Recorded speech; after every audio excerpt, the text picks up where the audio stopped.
साल 2023 का जो वर्ल्ड कप है उसमें अभी वक्त है और इस वक्त को देखते हुए बीसीसीआई ने इसे भुलाने की कोशिश भी की है। बीसीसीआई ने कहा है कि भारत में होने वाले वर्ल्ड कप को लेकर 20 खिलाड़ियों को उसने अपने दिमाग में रखा है और इन 20 खिलाड़ियों को वो रोटेट कर करके खिलाएंगे।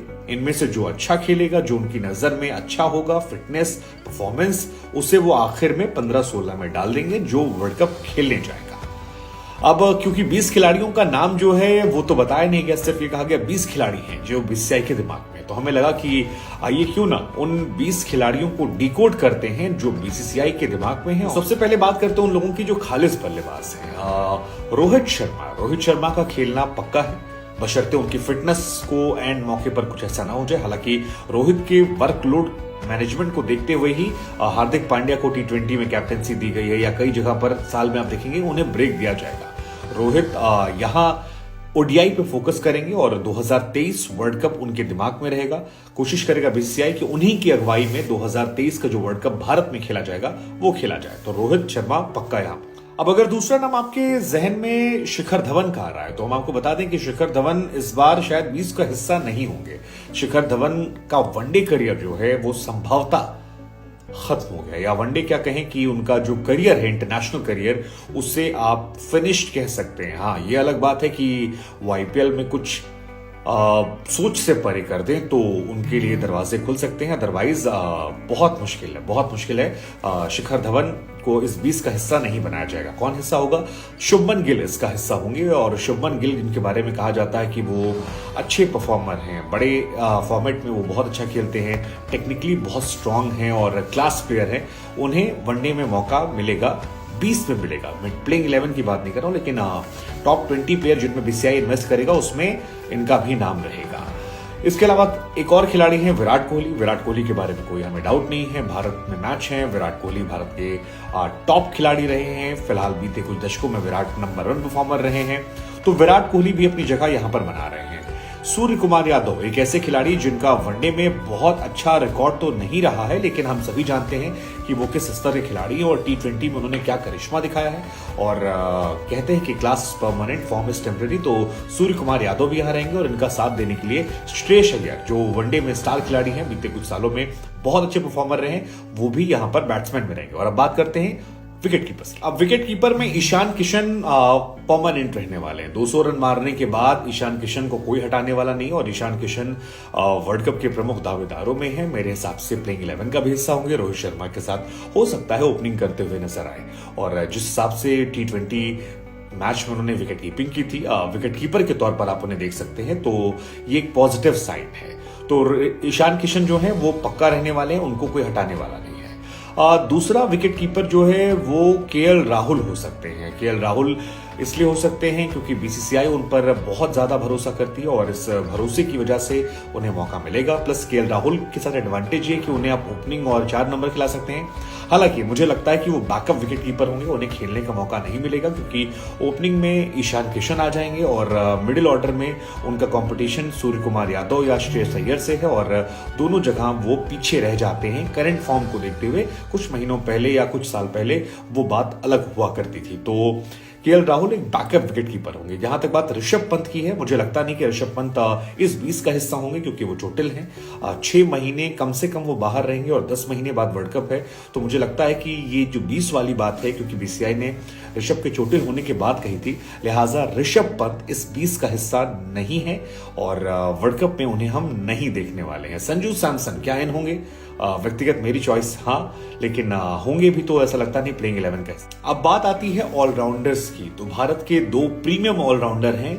एक वाइस कैप्टन हार्दिक पांड्या आप जानते हैं कि कमाल की फॉर्म में है, टी20 में कैप्टन बना दिए गए हैं, यहाँ पर वाइस कैप्टन है, तो इनका तो होना पक्का माना जा रहा है और ये टीम का हिस्सा रहेंगे और इनके बारे में क्या ही ज्यादा बात की जाए। दूसरे ऑलराउंडर जो हैं वो मुझे लगता है होंगे रविंद्र जडेजा। वो जडेजा जो टी20 वर्ल्ड कप से ठीक पहले बाहर हो गए थे, फिर पत्नी उनकी चुनाव लड़ रही थी, इस वजह से बिजी थे, रिकवर नहीं हुए, लेकिन जडेजा इस 20 का हिस्सा होंगे। और क्योंकि जडेजा आपको बैटिंग, बॉलिंग प्लस फील्डिंग अच्छी करके देते हैं, तो मुझे लगता है कि वो एक मजबूत दावेदार रहेंगे और उनको भी बीसीसीआई इन्वेस्ट कर उनमें देखेगी। लेकिन इसके अलावा मेरी नजर में दो और प्लेयर ऐसे हैं जिन पर बीसीसीआई इन्वेस्ट कर सकती है, दो या तीन कह सकते हैं आप। एक नाम जो है वो है वॉशिंगटन सुंदर का। मुझे लगता है कि सुंदर को मौका बीसीसीआई देगी। जो इस तरह के वो गेंदबाज हैं, अगर इकॉनमी उनकी अच्छी रहती है, बल्लेबाजी आजकल तो वो ज्यादा अच्छी बैटिंग करते हैं, तो उनका होना भी पक्का है। इसके अलावा अक्षर पटेल और दीपक हुड्डा में से कोई एक हो सकता है, ये ऑलराउंडर्स में से कोई एक हो सकता है। अक्षर पटेल जो कि रविंद्र जडेजा का बैकअप होते हैं, जडेजा के आने के बाद क्या वो होंगे देखने वाली बात होगी, क्योंकि दीपक हुड्डा ने परफॉर्म अच्छा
अर्शदीप के अलावा दो प्लेयर मेरे पास और हैं जो तेज गेंदबाजी क्रम का हिस्सा 20 में से हो सकते हैं। मैं टॉप 16 की बात नहीं कर रहा हूं। एक नाम है मोहम्मद सिराज का। सिराज को भी जब जहां जैसे मौके मिले उन्होंने परफॉर्मेंस दी है और अपनी जगह को पुख्ता करने की कोशिश की है। अच्छे तेज गेंदबाज वो हैं। हालांकि बुमराह, शमी के आने के बाद क्या जगह मिलेगी पता नहीं। उमरान का एक अलग हिसाब किताब इस वजह से वो है क्योंकि स्पीड उनके पास है। अर्शदीप के साथ उनका कंपटीशन होगा। और आखिरी नाम जो मुझे लगता है वो है दीपक चहर वर्सेस शार्दुल ठाकुर। हालांकि इसमें लॉर्ड शार्दुल मुझे आगे लगते हैं क्योंकि चहर के साथ फिटनेस की प्रॉब्लम है, लेकिन शार्दुल बैटिंग और बॉलिंग दोनों कर लेते हैं, तो इनमें से कोई होता है। ये मेरी 20 आपकी। तो मेरी समझ में ये मेरे टॉप 20 प्लेयर्स थे जो मौजूदा भारत की वनडे वर्ल्ड कप को देखते हुए बीसीसीआई के द्वारा इन्वेस्ट किए जाने चाहिए। अगर इनमें से कोई ऐसा खिलाड़ी जो आपको लगता है कि नहीं इसकी जगह कोई और होना चाहिए तो कमेंट सेक्शन में भी बता सकते हैं। और हम तो चाहेंगे कि अगर ये वीडियो आपने आखिर तक सुना है तो आप भी अपनी टॉप 20 प्लेयर की लिस्ट जो है वो यहाँ जरूर लिखें ताकि हम भी देखें, समझे, जाने और ये देखें कि कोई ऐसा खिलाड़ी है जो बहुत टैलेंटेड है और इस टीम में होना चाहिए। आपकी तरफ से बताएगा। हालांकि ज्यादातर एक प्रेडिक्शन हम कर दे रहे हैं। मेरी नजर में केएल राहुल, जैसा कि मैंने शुरुआत में कहा था, शायद प्लेइंग 11 का हिस्सा ना हो। ये एक बड़ा संदेश है। ऋषभ पंत भी शायद प्लेइंग 11 का हिस्सा ना हो, मेरी नजर में ये भी है।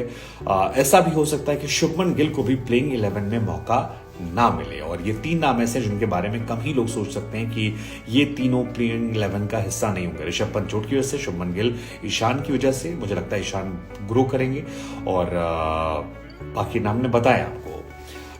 इस टीम को लेकर आपकी राय क्या है? क्या जो खिलाड़ियों के बारे में मैंने कहा उससे आप इत्तेफाक रखते हैं? और बाकी आप जुड़े रहिए हमारे साथ। क्रिकेट के किसी और वीडियो पर आप चाहते हैं कि चर्चा की जाए किसी भी देश के या किसी भी चीज को लेकर, वर्ल्ड कप में मेरे हिसाब से टॉप 4 टीमें जो फाइनल में जाएंगी वो होंगी India, Pakistan, Australia and England. ये मेरी टॉप 4 टीमें हैं वर्ल्ड कप से फाइनल के लिए। आप अपनी टीम भी लिख कर जाएगा। Thank you so much.